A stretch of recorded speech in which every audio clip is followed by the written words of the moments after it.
과학은 원래 실수를 통해 발전하는 것이고 실수는 필연적입니다. 우리는 실수로부터 배우죠. 실수를 하지 않고서야 어떻게 세상에 대해 새로운 것을 발견할 수 있겠습니까? 이것이 과학이 정치와 다른 점입니다.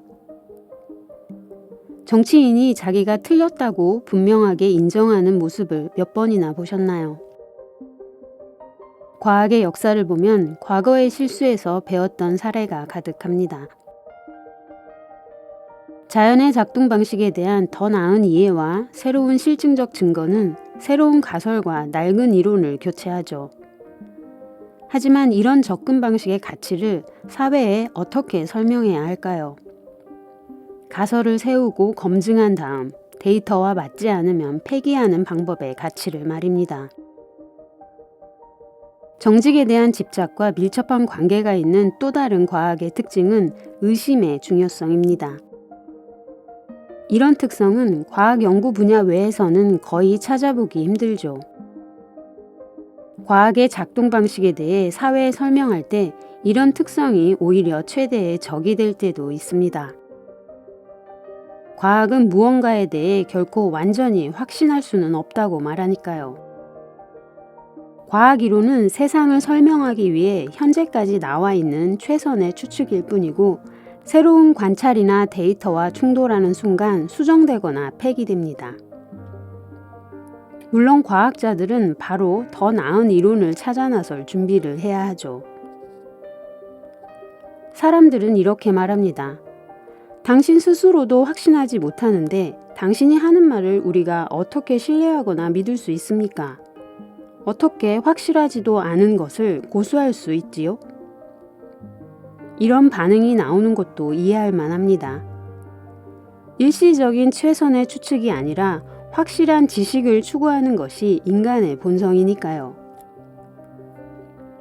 하지만 이런 생각은 과학의 발전 방식에 대한 오해입니다.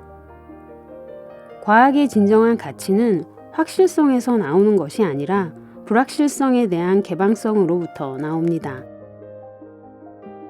과학은 현재의 지식에 의문을 품고 더 나은 것이 등장하면 언제든 더 깊은 지식으로 대체할 준비가 되어 있죠. 다른 분야에서는 이런 태도가 변덕스러움으로 여겨질지도 모르겠습니다. 하지만 과학에서는 그렇지 않습니다. 과학자가 양질의 정직과 의심에 흔들림 없이 전념할 때 비로소 과학은 발전합니다. 오늘의 문장은 짐 알칼릴리의 어떻게 물리학을 사랑하지 않을 수 있을까에서 가져왔습니다. 원제는 물리학으로 보는 세상이라고 되어 있네요.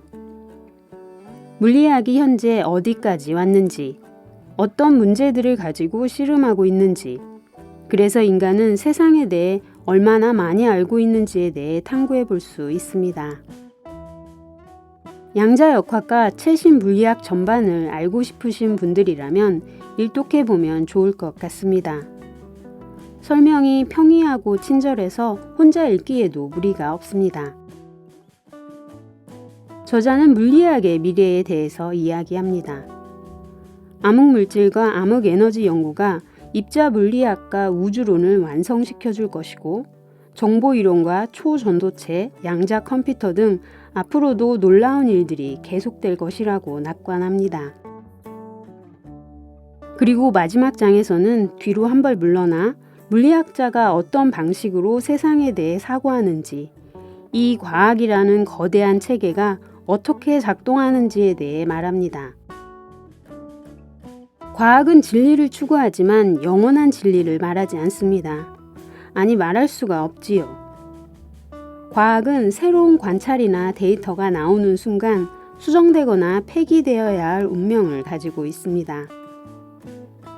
과학의 가치는 이 불확실성에 대한 개방성으로부터 나온다는 사실을 기억해야 합니다. 일본의 후쿠시마 오염수 방류를 두고 무조건 과학을 믿어달라고 호소하는 이들은 과학이 무엇인지 새로 배워야 합니다. 역사상 과학이 무조건 옳았던 적은 없습니다. 매번 실수하고 매번 새로운 사실을 발표했지요. 지금은 법칙이 지배하는 시대가 아니라 수많은 이론들이 경쟁하는 시대입니다. 과학을 내세운다고 무조건 믿는 사람들도 많지 않지요. 우리 모두 과학의 개념을 업데이트할 필요가 있습니다. 더구나 정확한 데이터나 투명한 정보 공개도 없는 주장은 과학이라고 할 수도 없습니다. 인류의 유일한 우물에 독을 푸는 것 말고 다른 해결책이 있었음에도 결국 오염수 방류를 감행하고 이를 방관한 이들에게 과학이 어떤 결과로 응수할지 걱정되지 않을 수 없습니다. 현재까지 과학으로 우리에게 드러난 것들은 아주 작은 부분이고 알지 못하는 부분이 더 많습니다. 알아갈수록 그에 상응하는 무지가 같이 밀려오지요. 4차원 끝에 접혀져 있다는 5차원이나 전자기력과 상호작용하지 않는 암흑물질은 인간의 척도에서는 가 닿을 수조차 없습니다. 얼핏 세상의 비밀을 엿보는 것 같다가도 다시 들여다보면 아무것도 없습니다. 그럼에도 과학은 우리가 딛고 있는 물리적 토대를 설명해줄 유일한 길입니다. 저자의 주장처럼 과학자는 양질의 정직과 의심을 가지고 앞으로 나아가야 하겠지요. 불교의 초기 경전인 금강경에는 이런 말이 나옵니다. 일체유의법은 꿈, 환영, 물거품, 그림자, 이슬, 번개와 같다. 모두 잠깐 존재하다가 속절없이 사라지는 것들입니다. 인간의 꿈, 물리학의 꿈이 모쪼록 맑고 아름다운 꿈이길 바라봅니다.